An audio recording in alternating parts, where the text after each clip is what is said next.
তোমাদেরও নিশ্চয়ই আমার মতো চিকেনের একঘেয়ে রেসিপি খেতে খেতে মুখে চড়া পড়ে গেছে, কি তাই না?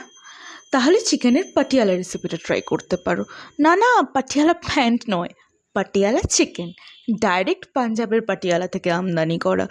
এই পাটিয়ালা চিকেন বানানোর জন্য তোমাদের কিছু সবজি ডান দিক বাঁ দিক করে কেটে নিতে হবে। এই যেমন ধরো ক্যাপসিকামগুলোকে চিলি চিকেনে দেওয়ার মতো ডাইস করে কেটে নিতে হবে, আর পেঁয়াজের হাফটা কুচি আর হাফটা চিলি চিকেনে দেওয়ার মতো করে কেটে নিতে হবে। টমেটো ঠিক তাই। তোমরা চাইলে এখানে রেড বা ইয়েলো বেল পেপার দিয়ে দিতে পারো, আমার বাড়িতে ছিল না তাই আমি দিতে পারিনি। যাই হোক, এবার কিছুটা আদা, কিছুটা রসুন এবং কিছুটা লঙ্কা মিহি করে কুচিয়ে নিতে হবে। এবার পালা মাংসটা ম্যারিনেট করার। আমি বোনলেস পিস নিয়েছি, তোমরা চাইলে উইথ বোনও নিতে পারো। এবার ধীরে ধীরে হলুদ গুঁড়ো, ধনে গুঁড়ো, জিরে গুঁড়ো, গোলমরিচ গুঁড়ো, টক দই, পরিমাণ মতো নুন দিয়ে ম্যারিনেট করে কিছুক্ষণ রেখে দেবে। ওই ধরো 30 মিনিট থেকে 1 ঘন্টা, এনাফ টাইম। ওহ, আমি তো আদা রসুন বাটা দিতেই ভুলে গেছি, তাই আমি পরে অ্যাড করে নিলাম। তোমরা কিন্তু আমার মতোই দিতে ভুলে যেও না। ম্যারিনেট করা হয়ে গেলে এবার একটা কড়াইতে সাদা তেল গরম করে তার মধ্যে কিছুটা বাটার দিয়ে দিলাম। তারপর গোটা গরম মশলা অ্যাড করলাম, যেমন এলাচ, লবঙ্গ, দারচিনি, জিরে ইত্যাদি।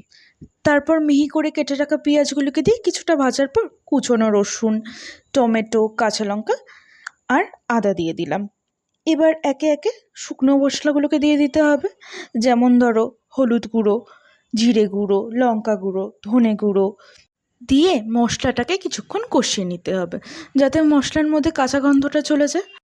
এই সময় একটু জল লাগলে জল দিয়ে নেবে, আর এই সময় নুন আর অল্প পরিমাণ চিনিও দিয়ে দেবে। মশলা কষা হয়ে গেলে কিছুটা মশলা আমরা এখান থেকে সরিয়ে রাখবো এবং বাকি মশলাগুলোর মধ্যে ওই ম্যারিনেট করা চিকেনগুলো দিয়ে দেবো। চিকেনটাকে মশলার সঙ্গে কিছুক্ষণ কষিয়ে নিতে হবে। এই চিকেনটা কষুক, এবার আমরা নেক্সট স্টেপে যাব। এবার আরেকটা জায়গায় কিছুটা বাটার গরম করে নেব, তাতে গোটা জিরে ফোড়ন দিয়ে দেব। এরপর একে একে ওই ডাইস করে কেটে রাখা সবজিগুলোকে এর মধ্যে দিয়ে দেবো। 3 থেকে 4 মিনিট ভালো করে ভাজার পর এর মধ্যে আগে থেকে যে তুলে রাখা মশলাটা ছিল ওটা দিয়ে ভালো করে নাড়িয়ে ছাড়িয়ে নেব। সবজিগুলোকে কিন্তু বেশি ভাজার প্রয়োজন নেই, এর মধ্যে ক্রাঞ্চি ভাবটা থাকলে খেতে ভালো লাগবে। এবার আমরা মিক্সিতে কিছুটা কাজু বাদাম বেটে নেব, তারপরে এই কাজু বাদামটা এই মশলাটার মধ্যে অ্যাড করব। সব কিছুকে খুব ভালো করে মিশিয়ে নেব এবং সবার শেষে দিয়ে দেবো 1 মুঠো ধনেপাতা। কিছু মেশানো হয়ে গেলে ভালো করে নাড়াচাড়া করে এটা সাইড করে রেখে দেবো।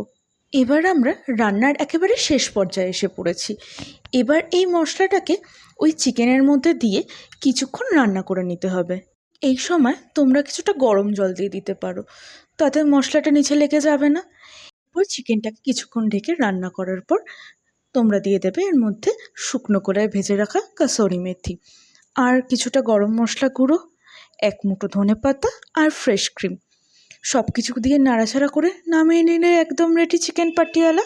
তোমাদের কাছে যদি ফ্রেশ ক্রিম না থাকে তাহলে তোমরা দুধের মালাইও ইউজ করতে পারো। এটা রুটি, পরোটা, নানের সঙ্গে ভীষণ ভালো যায়। এরকমই আরও রেসিপি দেখতে আমাদের চ্যানেলটা প্লিজ ফলো করে দিও।